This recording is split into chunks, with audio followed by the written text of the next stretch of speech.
નમસ્કાર વિદ્યાર્થી મિત્રો, સારથી સપોર્ટ યુટ્યુબ ચેનલ પર આપ તમામ મિત્રોનું હાર્દિક સ્વાગત છે। તો આજના વિડીયોની અંદર ધોરણ 12ની અંદર વિષય ભૂગોળમાં તારીખ 15/10/2024ના દિવસે બનાસકાંઠા જિલ્લાની અંદર લેવાયેલું એક પ્રશ્નપત્રનું સોલ્યુશન જોવાના છીએ।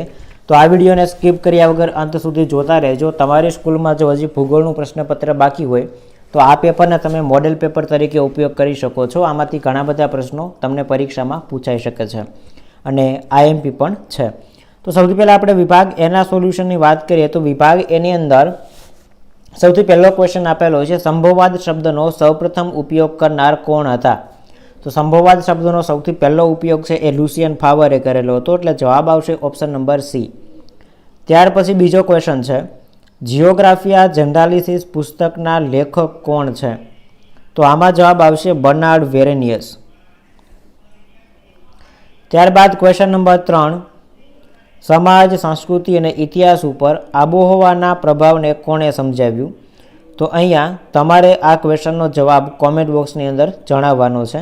ત્યારબાદ દેશમાં સૌથી વધારે સાક્ષરતા ધરાવતું રાજ્ય કયું છે? તો જવાબ આવશે ઓપ્શન નંબર એ કેરળ। ત્યારબાદ પાંચમો પ્રશ્ન, માનવ વિકાસ અહેવાલના પરામર્શક ભારતીય મૂળના અર્થશાસ્ત્રી ખાલી જગ્યા છે? તો એમાં જવાબ આવશે અમર્ત્ય સેન। ત્યાર પછી છઠ્ઠો ક્વેશ્ચન છે, દક્ષિણ ભારતના કયા લોકો પ્રાથમિક પ્રવૃત્તિ કરે છે? તો જવાબ આવશે ડી પાલિયાન। ત્યારબાદ 7 નંબરનો પ્રશ્ન જોઈએ, સંદેશા વ્યવહારને ખૂબ સરળ બનાવનાર ખાલી જગ્યા છે? તો એમાં જવાબ આવશે ઓપ્શન નંબર એ ઇન્ટરનેટ। ત્યારબાદ 8મો પ્રશ્ન, ભારતના કયા શહેરમાં આઈટી ક્ષેત્રનું સંકુલ કાર્યરત છે? તો ભારતની વાત કરીએ તો ગાંધીનગર આવશે, ઓપ્શન આપેલા છે એમાંથી। ઔદ્યોગિક ક્રાંતિની શરૂઆત કયા ખંડમાં થઈ હતી? જવાબ આવશે સી યુરોપ। ત્યારબાદ 10મો ક્વેશ્ચન, વિશ્વની સૌથી લાંબી પાઇપલાઇન કઈ છે? તો વિશ્વની સૌથી લાંબામાં લાંબી પાઇપલાઇન છે એ કોમેકોન આવશે। ભારતમાં સૌપ્રથમ રેલવેની શરૂઆત કયા વર્ષમાં થઈ હતી? તો ભારતની અંદર સૌથી પહેલી રેલવેની શરૂઆત છે 1853માં થઈ હતી। પરિવહનનું કયું વાહન પ્રદૂષણ ફેલાવતું નથી? તો જવાબ આવશે સાયકલ। એટલાન્ટિક અને પેસિફિક મહાસાગરને જોડતી નહેર કઈ છે? જવાબ આવશે બી પનામા નહેર। 14મો ક્વેશ્ચન, ભારતમાં રેડિયોનું પ્રથમ પ્રસારણ ક્યારે થયું? તો ભારતની અંદર સૌથી પહેલાં 1923ની અંદર રેડિયોનું પ્રસારણ થયેલું। ત્યારબાદ ભારતે આર્યભટ્ટ ઉપગ્રહ ક્યારે પ્રક્ષેપિત કર્યો? તો જવાબ આવશે 1975, ઓપ્શન નંબર બી। ત્યાર પછી આપણે 16 નંબરનો પ્રશ્ન જોઈએ તો ઓપેક સંગઠનનું વડું મથક? તો 16માની અંદર જવાબ આવશે વિયેના।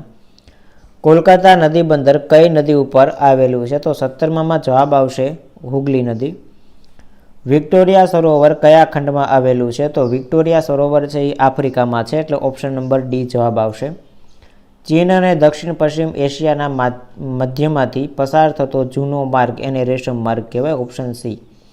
અને છેલ્લો ક્વેશ્ચન, ભારતમાં પ્રથમ બોલતી શ્વેતશ્યામ હિન્દી ફિલ્મ કઈ હતી? તો આલમ આરા છે એ સૌથી પ્રથમ શ્વેતશ્યામ હિન્દી ફિલ્મ હતી। ત્યારબાદ આપણે વિભાગ બેના ક્વેશ્ચનની વાત કરીએ તો વિભાગ બેની અંદર પહેલો ક્વેશ્ચન તો કયા સમયગાળાને સંશોધન યુગ કહેવાય? તો 15મી સદીથી 18મી સદી સુધીનો સમયગાળો છે આને સંશોધન યુગ કહેવાય। ત્યારબાદ સૌથી ઓછી વસ્તી ગીચતા ધરાવતું રાજ્ય કયું છે? તો જવાબ આવશે અરુણાચલ પ્રદેશ। વસ્તી ગીચતા પૂછેલું છે, જો વસ્તી ધરાવતું રાજ્ય પૂછવું હોય સૌથી ઓછી તો સિક્કિમ આવે।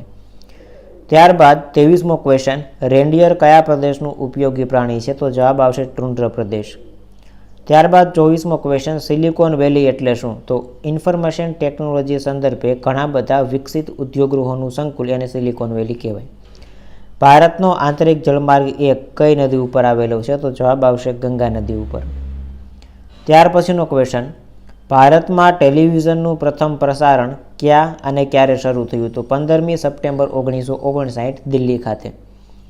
વેસર નદી ઉપર આવેલું નદી બંદર કયું છે? તો જવાબ આવશે હેમ્બર્ગ છે એ વેસર નદી ઉપર આવેલું નદી બંદર છે।